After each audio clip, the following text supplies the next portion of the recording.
Today on Ask This Old House, I'm going to show you how to maintain all types of gasoline engine. Now you need 4 processes for this engine to run. You need intake, compression, combustion, and exhaust. Richard is working on a smart way to conserve water. He's working on a gray water system. Gray water is water from showers, sinks, and washing machines. It's a little dirty, but it's a great source of irrigation water. So you get a huge savings on the amount of water you would otherwise need to irrigate.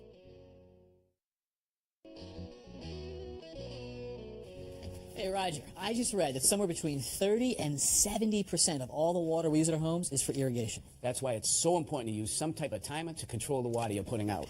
Now, here's a manual one. This would attach to your house and we'd run a hose over to a sprinkler. Then when you wanted to use it, you'd simply twist it to the amount of time. There's 45 minutes. It would run for 45 minutes and then shut off. Right. But every time you want to water, you have to go back out and turn it again. Yep. Now, here's a battery-powered timer. This also would attach to the house, and then you can program in start time, how often, and how long. And that would run one sprinkler or one zone of sprinklers. Right. And both of these are running above-ground systems, but some of us have in-ground systems, and these controllers for the irrigation systems are actually pretty sophisticated. Right. They tell which zone to come on, what day, and for how long. They're really a great system. Right, but it doesn't actually know if it's raining or not, right? No, not at all. So you add a rain sensor to the system. This will fill up with rain, override the system so it can't come on. How many times have you driven down the road in the pouring rain and someone's sprinklers are going off in their yard? This stops that from happening and wasting water. And the other thing that this thing doesn't know is how hot it is. It doesn't know whether it's been 50 degrees all week or 100 degrees all week, and that makes a huge difference. That's right. So if you need to add more water to the lawn because it's hot, you have to go and manually do it.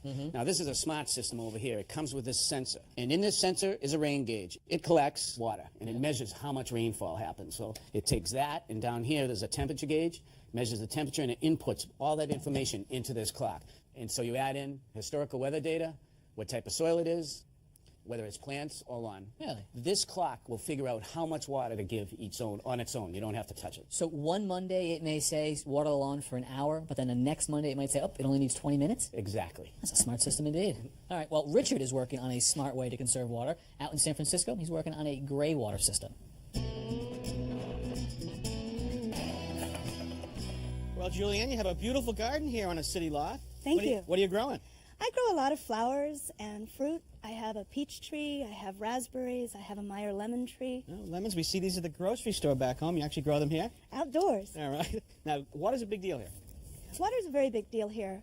Half of the year in the winter, we don't have a need to irrigate because it's raining most days. Yeah. But then come the summer, we get into our dry period where it pretty much doesn't rain for 5 months. Right when you want to grow. So. Right when you need it. Now, you sent us an email that you want to put an irrigation system out here. Yeah, I want to put in an irrigation system that will use the water from my washing machine to water my garden. All right, well, they call that gray water.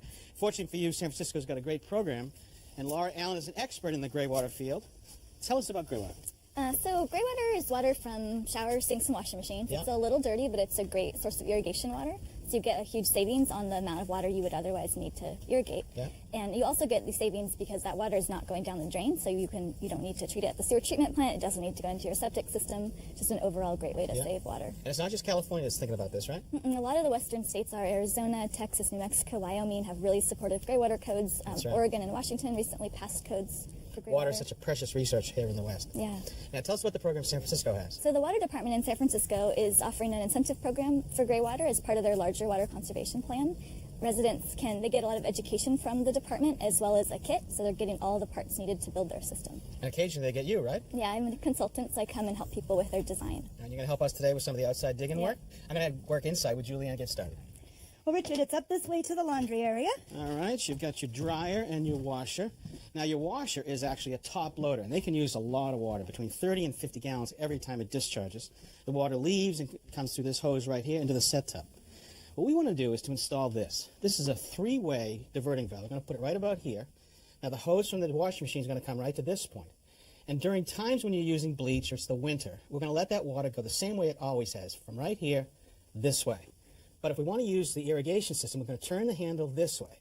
Now the water goes to the right and goes out through this pipe. It's going to go out through the building, down to the irrigation system. And your application is perfect here because the washing machine is high enough that it can all work by gravity down this way.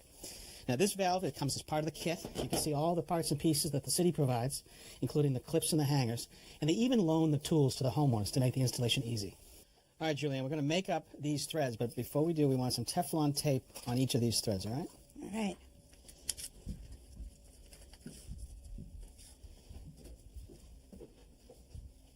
Just pull it tight so it pulls against itself. How many times round? About 3 times. Okay, whoopee. There we go. Good. Like so? Yeah, that's one. All right, let's get the other 2 done. Okay. Okay, let's snug this up with a couple of pairs of pliers. Just need to install a clip on each side of the valve.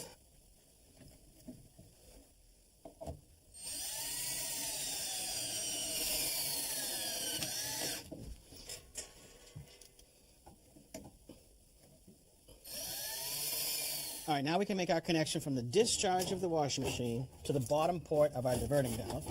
For that, I'm going to cut this return elbow.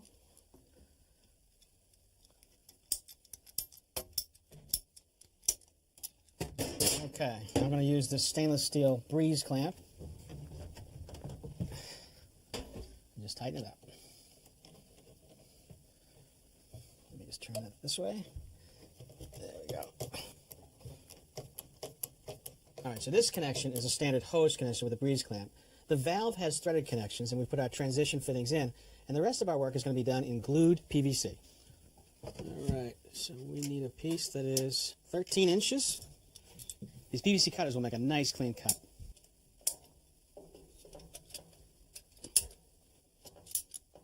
Look at that. Throw me an elbow, please. All right, I just need a piece to get down into the set tub. Looks about 21. Go. Try it again. Now lift it. There you go. Great. All right, and we'll come back and glue these. We'll get everything dry fit first. All right, so that's the set tub. Now we got to go this way. I want to exit the building in the center of this piece of siding. I've checked outside for obstructions, so there's my mark where I want my hole to be. I've got an 1.5 inch hole saw. And I'm going to drill it right there.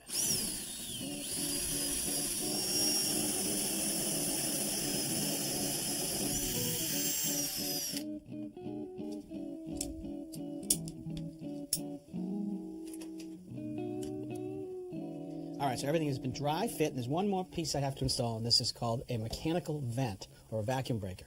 Now, this is a perfect application for your gray water system, but it's a perfect potential place for what they call a siphon. And a siphon needs a short piece of pipe and then a much longer piece of pipe that can pull the water up and out. And we don't want any water to leave this washing machine except when the pump is on. So this valve will just break the vacuum if there's any suction developing. So with that done, we are now ready to glue it all together. I'm using a self-priming PVC cement. I'm going to apply that cement to both the inside of the fitting and the outside of the pipe.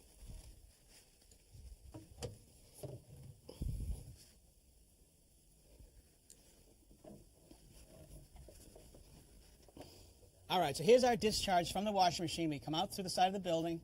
We turn vertically down to another elbow right here. Come across horizontally, another elbow. And now at this point, we're going to transition from our 1-inch PVC to this. This is actually 1-inch high-density polyethylene. Now, the connection we make down here is a little different. It's called a barbs connection.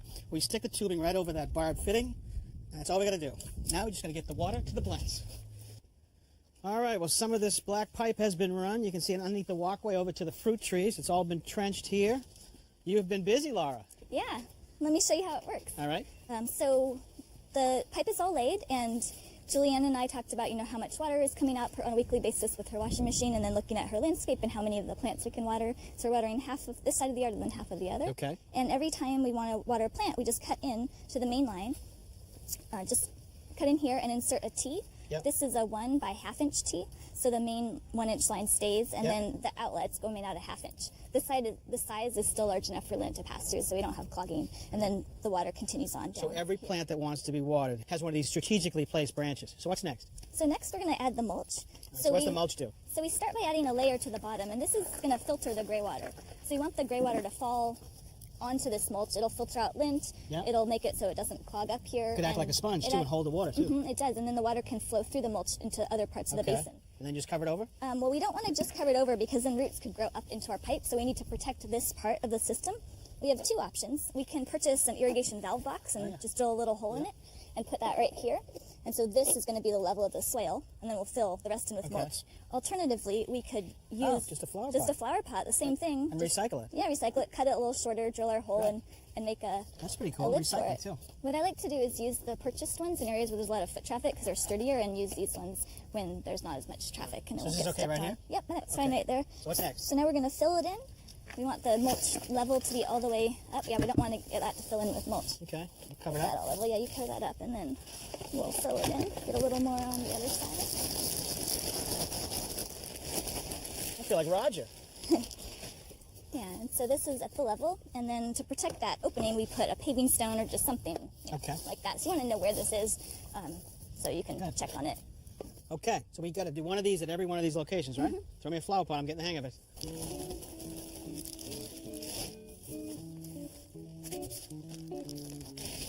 So down here at the end of the line, we don't want to add any plugs or valves or any restrictions. It prevents any damage to the washing machine pump. Well, it sounds like you're getting ready to go. Well, I thought it was time to try the system. Now, Laurie's done with all of her piping outside, so I just want to take you through. We got all of our stuff done.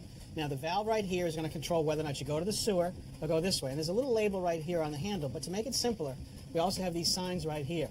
The handle up is going to go to the sewer. The handle to the side is going out to the garden. Now, the other thing with the gray water system, you want to be sure you use the right detergent. You want to make sure it's low in sodium, low in boron, and there's all sorts of choices nowadays. So you ready to go? I'm ready. All right, so let's see if we can get it to discharge. Here it goes. Here we go. Now it's going this way, now this way.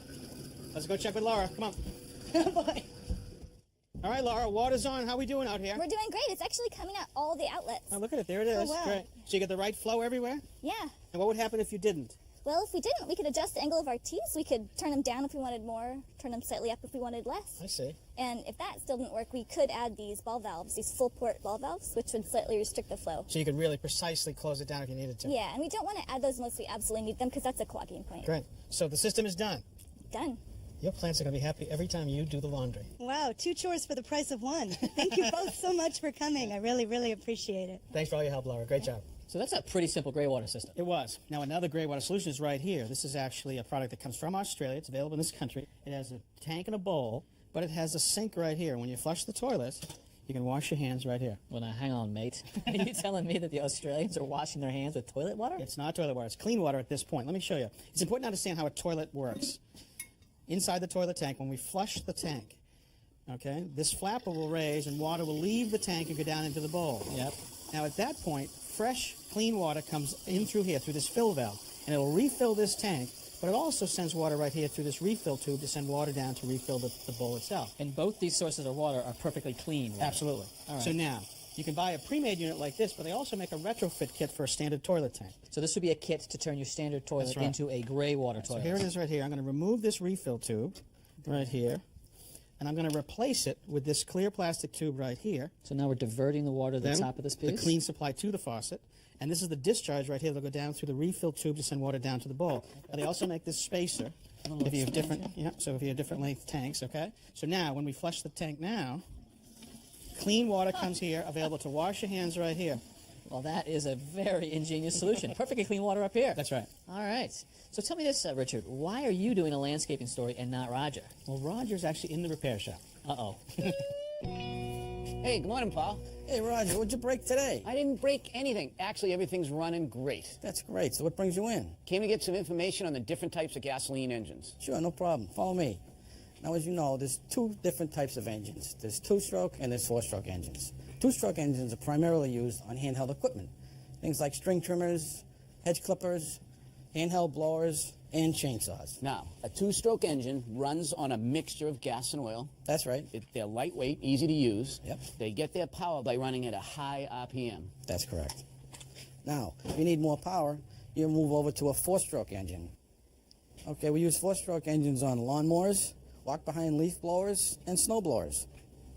Now, the 4-stroke engine runs at a lower RPM, but the gas and the oil are isolated. They're not mixed together like the 2-stroke. That is correct, and they have to be maintained differently. So come out in the shop and let me show you how that's done.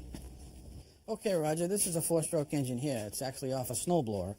I remove the cylinder head, give you an idea what the internals look like, okay? Spark plug still installed. Now, all engines have pistons and crankshafts, okay? The piston goes up and down, and when it does, it turns the crankshaft, okay? and the crankshaft is what powers the machine.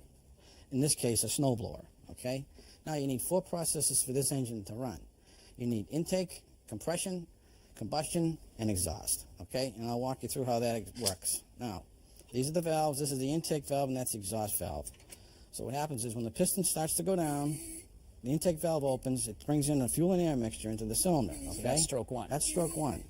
Then the piston comes back up to compress the fuel and air mixture. Stroke 2. That's stroke 2. When you get to the top, the spark plug fires the fuel and air mixture, which causes the piston to go back down, which is the power stroke. Stroke 3. Stroke 3. And then at the bottom of that, the exhaust valve opens, the piston comes back up and pushes all the burnt gases out through that port into the muffler and outside. Stroke 4 and ready to go again. Stroke 4 and ready to go. Because that happens pretty quickly because we actually can get 3,600 revolutions per minute on this crank. That's correct. That's correct. So it's important to keep this engine full of oil all the time. Okay, there's a dipper in there that turns with the crankshaft, and that dipper picks up the oil and it lubricates all the internal engine components. Now, I've seen some landscapers take their mowers and run them at a pretty steep angle, or take a snowblower and force it up a hill of snow and try to blow it away, and that can cause some problems. That's right, it can, because if you don't have enough oil in here and that engine is tilted, all the oil will run to one side of the crankcase, and that can cause excessive engine wear or a failure. And that's not a good thing. And failure is not a good thing. Let's take a look at a 2-stroke. Okay, as you can see, this engine is much smaller, but it does perform the same function as a 4-stroke engine. It has intake, compression, combustion, and exhaust, but it only does it in 2 strokes. Well, you cut away part of the cylinder here so we can see that piston. Now, as it starts on its way down in the first stroke, It intakes fuel and air and expels exhaust. and now start the second stroke going up. It compresses the fuel and fires it. Yeah, and when this fires, this really turns over. That crankshaft gets going pretty good. Right, they turn up pretty high. A 4-stroke engine maxes out at about 3,600 RPM, but a 2-stroke will go as high as 12 or 13,000 RPM. There's no crankcase here to hold oil to lubricate the engine. That's right, because a 2-stroke engine is lubricated by adding oil to the fuel. And the proper way to do that is you take the oil mix and you add it to 1 gallon of gas. Okay, in this case, this is a 50-to-1 mix. So that would give you the exact mix for this engine. Every gas engine requires maintenance, and Paul, with your help with the maintenance on this mower, it's run for 20 years. Wow, has it been 20 years already? I'm afraid so. Let's check the maintenance on this machine, okay? We'll start with the spark plug. All right, spark plugs are always good to change at least once a season, or if the mower's giving you a little trouble running rough, you want to change that. Now, the other tip is to leave that spark plug disconnected when you're working on the mower. There's no way it could ever start. It's a good safety tip. Now we'll look at the air filter, okay? This particular machine uses a paper element with a foam wrap. And the foam wrap's made to keep the heavy dirt out. And you need to keep the dirt out of the engine because that's what makes it run as long as it does, 20 years. Okay, and you'll see the filter's light in color. When it gets dirty, it's going to get really dark. This is dirty. That's This needs to very be changed because that's what it should look like. That's correct, okay? Then, when you check your oil, you should always check your oil before you use the machine. You want to check the level, and you want to check the condition of the oil at the same time. And this oil is pretty dirty. Yeah, considering this is what new oil looks like, and this is what the oil is like in that machine. And that could lead to a problem with the engine. It sure could. Now, some machines you take and physically tip on its side, and the oil comes out where the oil originally went in. That's right. The others have a plug on the side, and you can connect a hose to it and let that oil run into a pan and then recycle the oil. Always recycle. Let's talk a little bit about fuel. What do we need to know? Okay, these days you don't want to stockpile much more fuel than you'll need in the course of a month, okay, because the shelf life of gas is pretty short these days, 4 to 6 weeks tops. So go with a 1-gallon container instead of like the large one. That's right.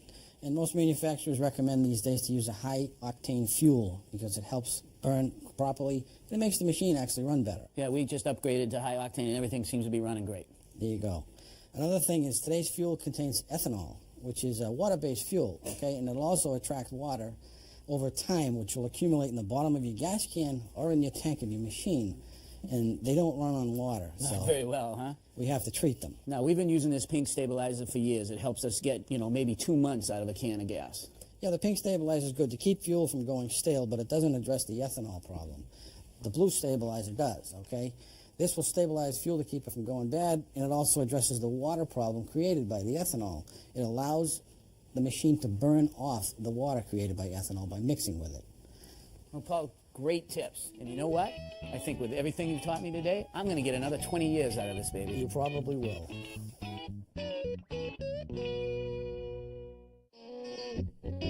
next time on Ask This Old House.